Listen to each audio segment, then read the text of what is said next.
Live and on demand from the WNY News Now studios in downtown Jamestown. This is WNY News Now.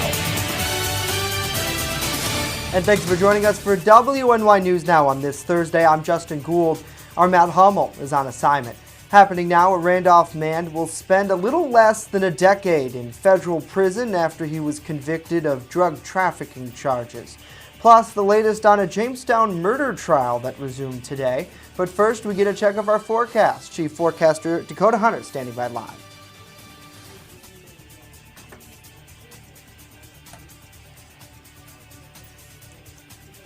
First Defense Doppler here on the time lapse. You can see here we've had a little bit of rain moving across the southern tier, and this is mainly just light rain showers to sprinkles as we zoom right into Cattaraugus County. This is where the majority of it is, and it's kind of moving toward the northeast. So again, there will be a few on again, off again rain showers through the day, but it's not as warm as it was yesterday. 49 was the high yesterday, and you can see that was a little bit above average. The record high was 75. Again, we had a stretch of unusually warm weather back in 2012, and so a lot of records were broken back then. And again, you can see the sunset comes up at 7:30, so the days are continuing to get longer. Hour by hour, temperatures will hover into the upper 40s and with a few rain showers throughout the day, but the majority of the day should be dry. It's not going to be widespread rain, but you will dodge a few raindrops.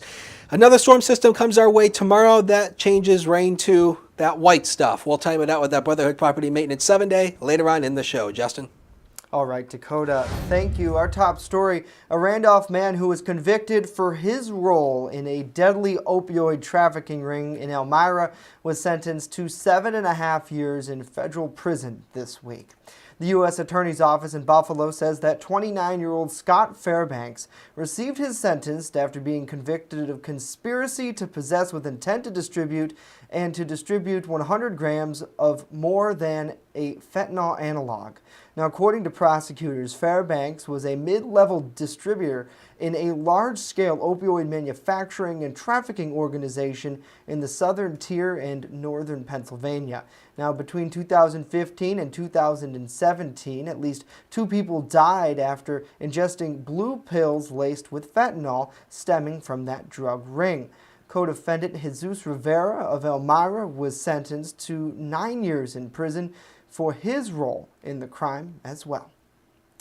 And a 42-year-old man faces several charges stemming from a domestic incident that police say he returned to the scene of that crime drunk while officers were investigating there. Jamestown police said that Grant Monroe Jr. returned to a house on Sampson Street near McKinley Avenue Wednesday afternoon while they were investigating that scene of a reported domestic incident.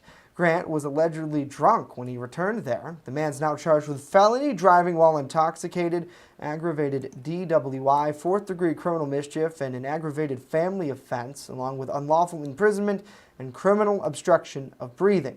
Monroe was remanded to Jamestown City Jail pending arraignment in court. And what appeared to be a water rescue on Chautauqua Lake Tuesday turned out to be only a drill. Members of the Bemis Point Fire Department conducted an ice rescue drill in which several quote-unquote victims who had fallen through the ice were rescued in that drill. Now, during the process, WNY News Now was contacted by a number of concerned people who reported a massive ice rescue in that area. More than 10 rescues were performed with the use of an airboat and were conducted by 15 members of that department there. Fire officials urge caution to anyone going out on the lake, especially in the narrows between the bridge and Bemis Point Ferry. Still surprised there's some ice out there. Well, Chautauqua County Executive George Borrello is one step closer to being the Republican nominee for the 57th Senate District. Borrello confirmed to WNY News Now this morning that he has received every Republican committee's endorsement in the district after meeting with committee members throughout the district last week. Borrello stepped into the race after New York State Senator Kathy Young retired from the Senate to take a position outside of government. Now, the county executive spoke with us this morning to clarify what steps are coming next. The 4 committee chairs met and interviewed me, and then I was not there for their internal discussion or their vote, but I was told they voted to endorse me. Now it's a weighted vote based on population. So Chautauqua County being the biggest county, our chairman Dave Wolfong had the most votes, but not a majority. So I'm told that it was not unanimous. However, it was more than enough to make me the candidate. And I would be, if it was a special, and this is for the purposes of a special election, I would appear on the ballot in all 4 counties. Now, Borrello previously received the Chautauqua County Republican Party's endorsement. He was also endorsed by the Chautauqua County Conservative Party. The 57th District consists of Chautauqua, Cattaraugus, Allegheny counties, and 7 towns in Livingston County. Now, just last week, Democrat committees from Chautauqua, Cattaraugus, Allegheny, and Livingston counties threw their support behind 22-year-old political newcomer Austin Morgan of Freedom, New York.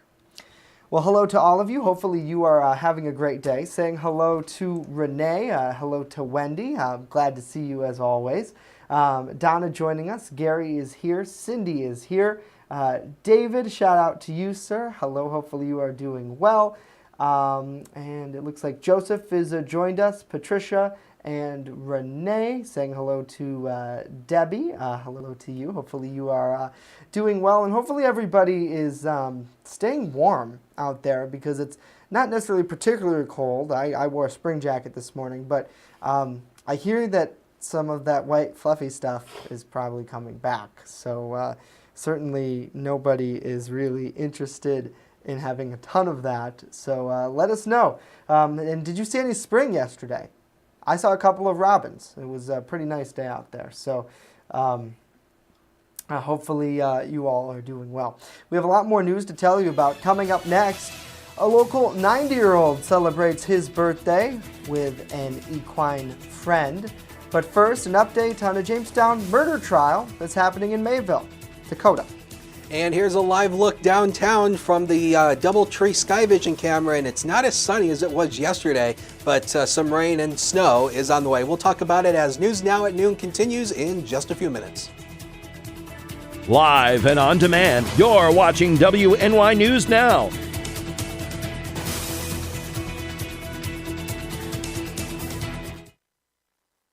EagleZip.com is your local one-stop shop for all of your home and business computer needs. Located on Fluvan Avenue Extension, just outside of Jamestown, EagleZip.com sells and services all brands of desktops and laptops, as well as servers and network equipment for your business. All new computer sales include transferring your data from your old computer, plus a 2-year warranty. Call EagleZip.com today. Stop by EagleZip.com today and let us make computers easy for you. You're watching WNY News Now, your source for breaking news. When I'm streaming and I'm talking to my community, we have that literally split-second interaction. If somebody says hello, I say hello right back immediately, and it kind of creates that connection. Because like my subscribers and my followers, we pretty much go by Re-Ups Army. All the hate and everything that goes around, that's kind of like our mission statement. Is just be positive and enjoy each other's time. It's more or less just trying to use the internet in a positive way. Like we all from around the world get to connect on the same level, which is, we all love video games. Mixer.com/Re-Up. I'm live every single day, 8 p.m. And happening now, the defense in a Jamestown murder trial takes up its case in Chautauqua County Court after the prosecution rested earlier this week. David F. Wagner is charged in the shooting death of a man on Livingston Avenue last July. Prosecutors say Wagner allegedly shot and killed William Mishishima in a dispute regarding a motorcycle. WNY News Now's Matt Hummel has been following the case since the beginning. He joins us now with the latest from Mayville. Hey, Matt. Hey, Justin. Yes, it's been a very interesting morning here.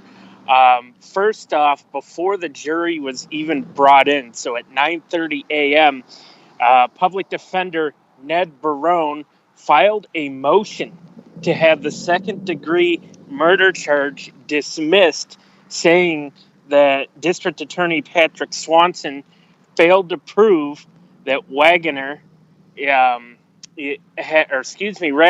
that Swanson had enough evidence to take a second-degree murder charge to the jury for deliberation. Judge Foley overruled. He dismissed the motion. The trial is ongoing. After that motion was dismissed, then there became arguments over whether Ned Barone would be able to call up a nurse from UPMC. Her name is Jennifer Devon, and also a neighbor named Colin Gibbs. Colin Gibbs was just brought to the attention of Mr. Barone the other day. So both Gibbs and Devon were called to the stand for what is called an offer of proof. But Judge Foley ruled that the two would not be able to testify.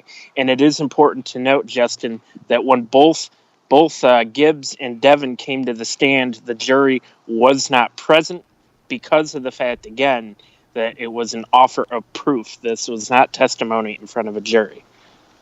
So, Matt, then to clarify here, they're not going to be able to testify going forward in this case? Correct. Those two would not be able to testify in the attempt of Mr. Barone to try to paint Mr. Shima as the initial aggressor. Okay. Do you have any idea as to what is expected to continue this afternoon? It sounds like maybe the jury hasn't had too much time in the courtroom today. Will there be any testimony this afternoon, or is that still not known as of this lunch hour? Well, to be honest, Justin, you're correct. It is not known at this lunch hour. I can tell you briefly this. The jury was not brought in until 10:30 a.m. this morning due to all the arguments that were going on. When the jury was brought in, Judge Foley dismissed the jury until 1 o'clock. So we're all going to be convening back at 1 o'clock. Who Barone will call, if anybody, we don't know. All I can tell you, Justin, is I will stay on this report, and I will have more on our website in the morning, WNYNewsNow.com. All right, absolutely, Matt. We are looking forward to that. Thank you so much for your reporting there in Mayville. Thank you.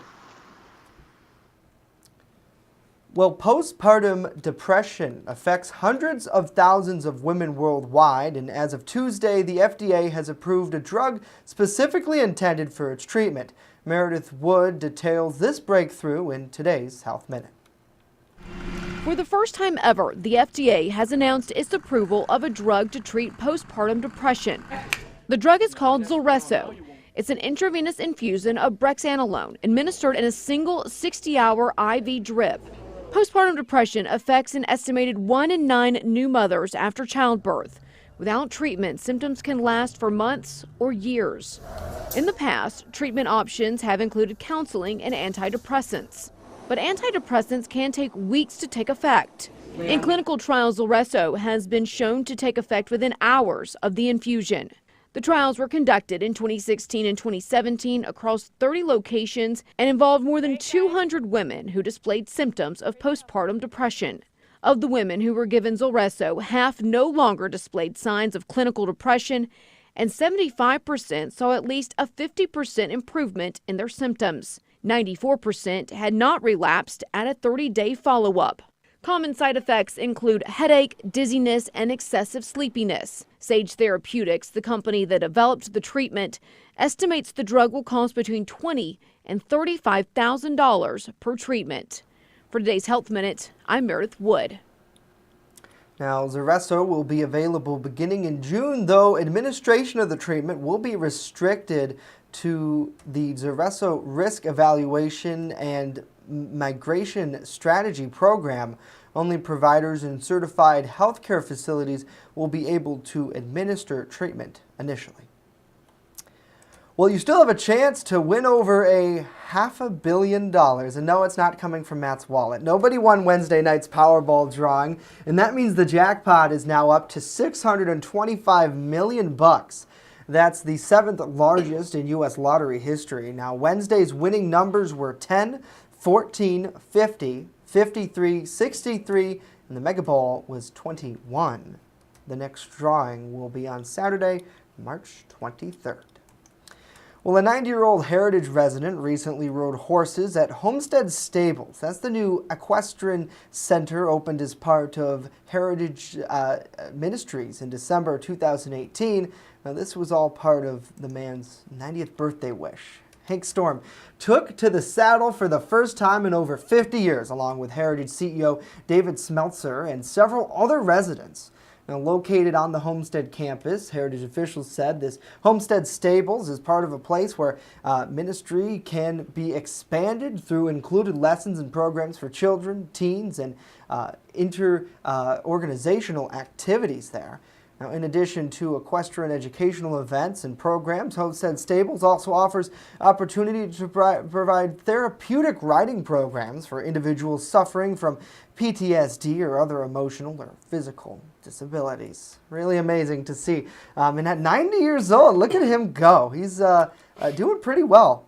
So certainly happy birthday and congratulations on a pretty successful ride.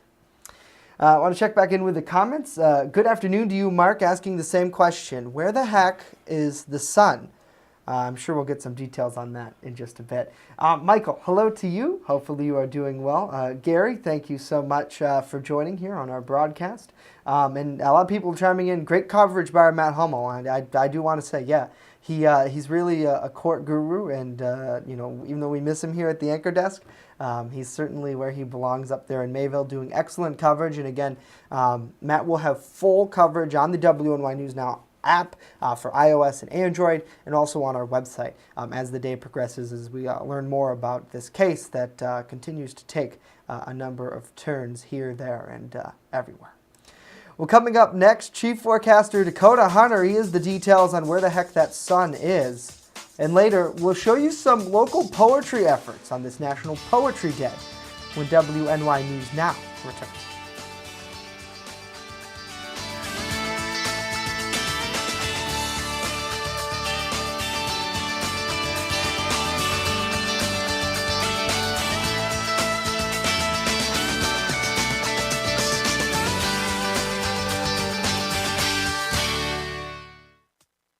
Now open in downtown Jamestown, Pearl City Hops, restaurant and tavern. I have some real old-timey dishes on there that I'm just giving new life to.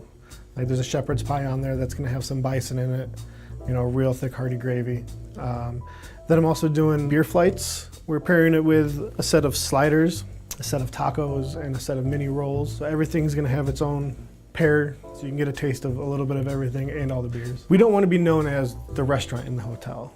We want to be known as Pearl City Hops. With coverage that matters, this is WNY News Now.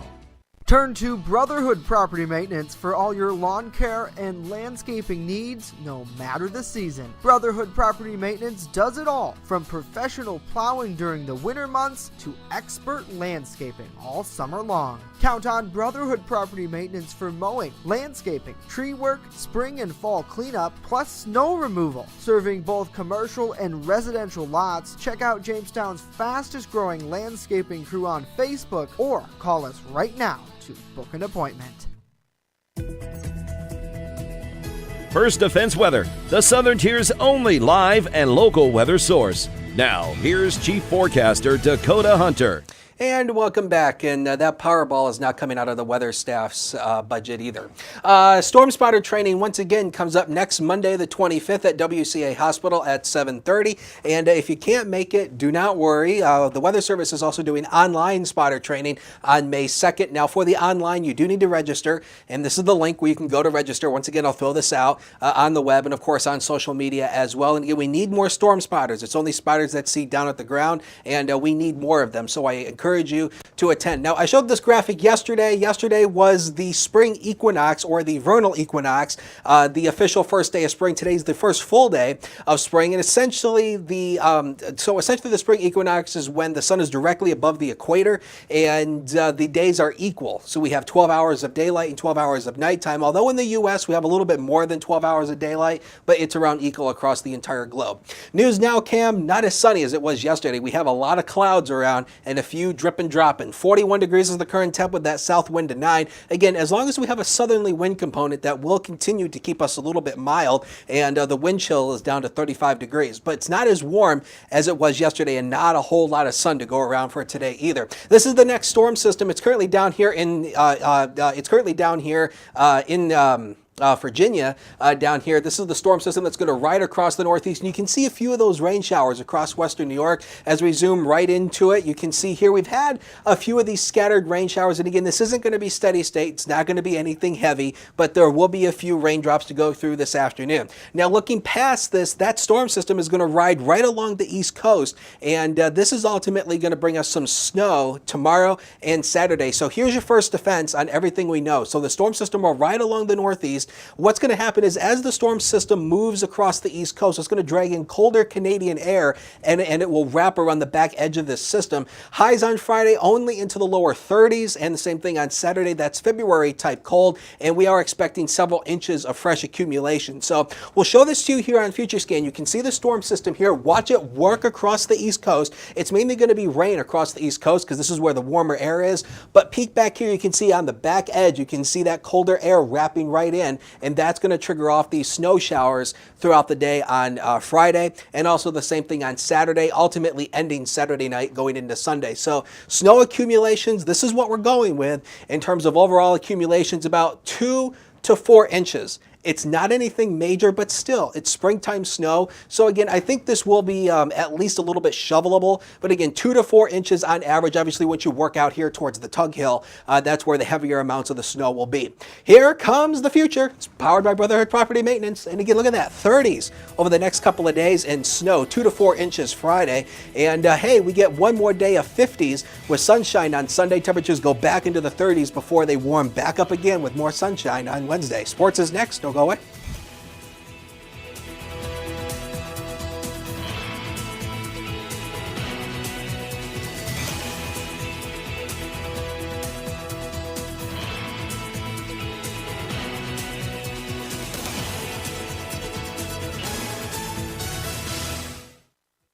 Invest in your business or cause by letting the marketing gurus at WNY News Now and WNY Media Company grow your business. Purchase an ad much like the one you are watching now on WNY News Now's daily show, News Now at Noon, WNYNewsNow.com, or our brand new mobile app. And then get feedback from our marketing experts and fans alike. And finally, watch your business grow. As an added bonus, Community Partners messages will run not only on our scheduled programming, but on weather alerts and breaking news as well. Plus, messages are shared on WNY Sports Now programming. Anything from a live local basketball game to the Phone Zone Sports Desk. Become part of our family today. And contact us right now.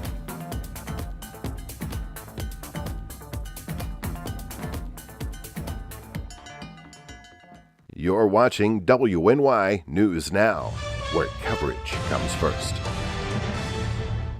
WNY Sports Now is powered by Phone Zone of Jamestown. With the largest inventory around, we buy and sell our own merchandise at a price that can't be beat. Have a broken screen? We'll fix it. Learn more at phonezoneshop.com.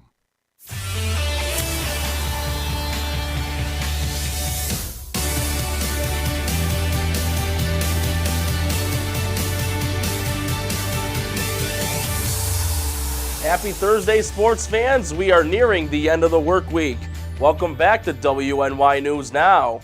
I'm Norm Rodriguez with a look at sports. Besides upcoming varsity baseball, junior varsity baseball teams also have their regular season starting up soon. Next Tuesday, the Frewsburg Bears JV baseball team open up their regular season on the road versus the Southwestern Trojans for a non-conference game.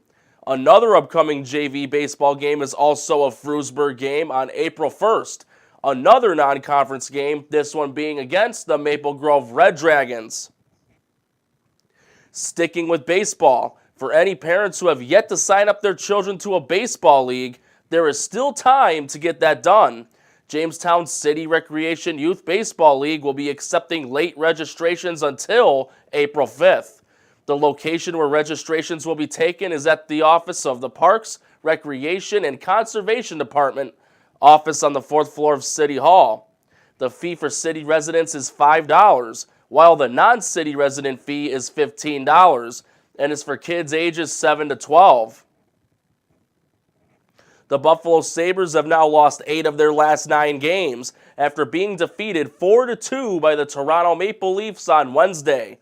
Casey Middlestat and Alexander Nylander each scored 1 goal for the Sabres.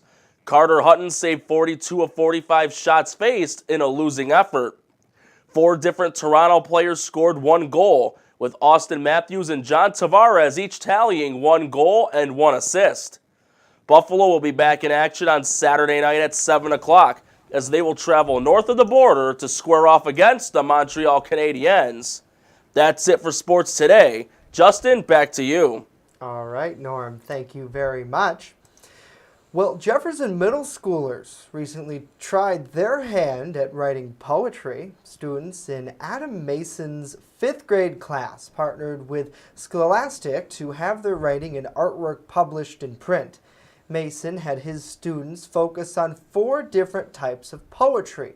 Synquis, I'm going to butcher this, haikus or acoustic poems. Mason picked names out of a cup who was going to write which type of poem. The class read about each type of poetry and looked up at examples on how they're written. Then the students wrote rough drafts to be sent away and drew illustrations and prepared them for the publishing kit. Now get this, parents are even able to order a copy of the published book with their students' artwork and poem. Pretty cool. That's interesting. Yeah. Now, I do know in middle school we did do haiku poems because at Washington we did haiku poems. We wrote our own poems and then they were ultimately written out on these, what do you call them, these clay things that we had made. And I think ours from my class is either a bench that's in the lobby of Washington or it's a mural that's on the wall. So, yeah, we all wrote haiku poems. Yeah, and today is National Poetry Day. I know our Rory Polero loves this day. Yeah, our Rory Polero, as rough around the edges as he can maybe seem, we call him a pseudo-redneck. But he's quite the poet. He really is. You know, I never was able to connect with poetry. I mean, English, yeah, it's awesome. Like, I can write news, very structured, very nonfiction type writer. Right. But when it comes to stuff like that, I mean, that really takes quite an imagination. Yeah, it does. And but just kind of looking over what those kids, you can see a closer look at the poems they wrote on our site, WNYNewsNow.com, but just looking over what they had, it was really amazing. And really very incredible. And then, you know, we should bring some of Rory's poems and maybe we should. We could just read them out on the air. That's actually a good idea for a Friday. We should do that one day. Our Friday Feel Good. Our Friday Feel Good will be Rory's poems, read to you in the style of NPR, the National Public Radio voice. Oh, I love it because they're all so close to the mic.